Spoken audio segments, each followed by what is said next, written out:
ನಮಸ್ಕಾರ, ನನ್ನ ಹೆಸರು ಮಮತಾ HR.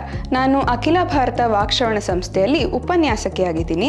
ಶ್ರವಣಯಂತ್ರ ಹಿಯರಿಂಗ್ ಏಡ್ ಉಪಯೋಗಿಸುವವರಲ್ಲಿ ಕೆಲವರು ಶಬ್ದ ಸರಿಯಾಗಿ ಬರ್ತಾ ಇಲ್ಲ, ಗೊರ್ರ್ ಅನ್ನೋ ಶಬ್ದ ಬರ್ತಾ ಇದೆ ಅಥವಾ ಏನೂ ಶಬ್ದ ಕೇಳಿಸ್ತಾ ಇಲ್ಲ ಅಂತ ಹಿಯರಿಂಗ್ ಏಡ್ ಉಪಯೋಗಿಸೋದನ್ನೇ ನಿಲ್ಲಿಸ್ಬಿಡ್ತಾರೆ.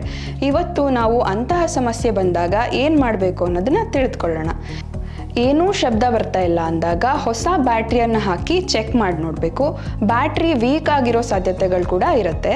ಬ್ಯಾಟ್ರಿಯನ್ನು ಸರಿಯಾದ ರೀತಿಯಲ್ಲಿ ಹಿಯರಿಂಗ್ ಏಡ್ಗೆ ಹಾಕಬೇಕು. ಪ್ಲಸ್ ಅನ್ನೋ ಚಿಹ್ನೆ ಮೇಲೆ ಇರೋ ಹಾಗೆ ಹಾಕಬೇಕು. ಅದು ಉಲ್ಟಾ ಆಗಿದ್ರೆ ಕೂಡ ಸ್ವಿಚ್ ಆನ್ ಆಗಲ್ಲ ಹಿಯರಿಂಗ್ ಏಡ್.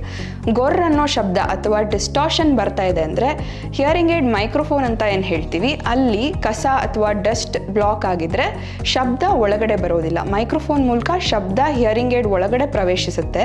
ಅಲ್ಲಿ ಬ್ಲಾಕೇಜಸ್ ಅಥವಾ ಕಸ ಸೇರ್ಕೊಂಡಿದ್ರೆ ಶಬ್ದ ಸರಿಯಾಗಿ ಬರೋದಿಲ್ಲ. ಆದ್ದರಿಂದ ಆ ಜಾಗವನ್ನು ಸ್ವಚ್ಛಗೊಳಿಸಬೇಕು. ಕಿವಿಯ ಅಚ್ಚು ಅಥವಾ ಇಯರ್ ಮೋಲ್ಡ್ನಲ್ಲಿ ವ್ಯಾಕ್ಸ್ ಸಂಗ್ರಹಣೆ ಆಗೋ ಸಾಧ್ಯತೆಗಳಿರುತ್ತೆ. ಅಲ್ಲಿ ಬ್ಲಾಕ್ ಆಗಿದ್ರೆ ಶಬ್ದ ಆಚೆಗೆ ಬರುವುದಿಲ್ಲ. ಆದ್ರಿಂದ ಅದನ್ನು ಕೂಡ ಚೆಕ್ ಮಾಡಿ ಕ್ಲೀನ್ ಮಾಡಬೇಕಾಗತ್ತೆ. ಯಾವುದೇ ಶ್ರವಣ ಯಂತ್ರ ಕೆಲಸ ಮಾಡ್ತಾ ಇಲ್ಲ ಅಂದಾಗ ಉಪಯೋಗಿಸುವುದನ್ನು ನಿಲ್ಲಿಸಬೇಡಿ. ಮೊದಲು ಬ್ಯಾಟ್ರಿಯನ್ನು ಬದಲಾಯಿಸಿ ನೋಡಿ. ಮೈಕ್ರೋಫೋನ್ ಏರಿಯಾ ಹಾಗೂ ಕಿವಿ ಅಚ್ಚಿನಲ್ಲಿ ಇರುವ ವ್ಯಾಕ್ಸ್ ಅಥವಾ ಕಸವನ್ನು ಸ್ವಚ್ಛಗೊಳಿಸಿ ನೋಡಿ. ನಂತರವೂ ಹಿಯರಿಂಗ್ ಏಡ್ ಕೆಲಸ ಮಾಡ್ತಾ ಇಲ್ಲ ಅಂದರೆ ಆವಾಗ ಆಡಿಯೋಲಜಿಸ್ಟ್ ಅಥವಾ ಶ್ರವಣ ತಜ್ಞರನ್ನು ನೀವು ಭೇಟಿ ಮಾಡಬೇಕಾಗತ್ತೆ.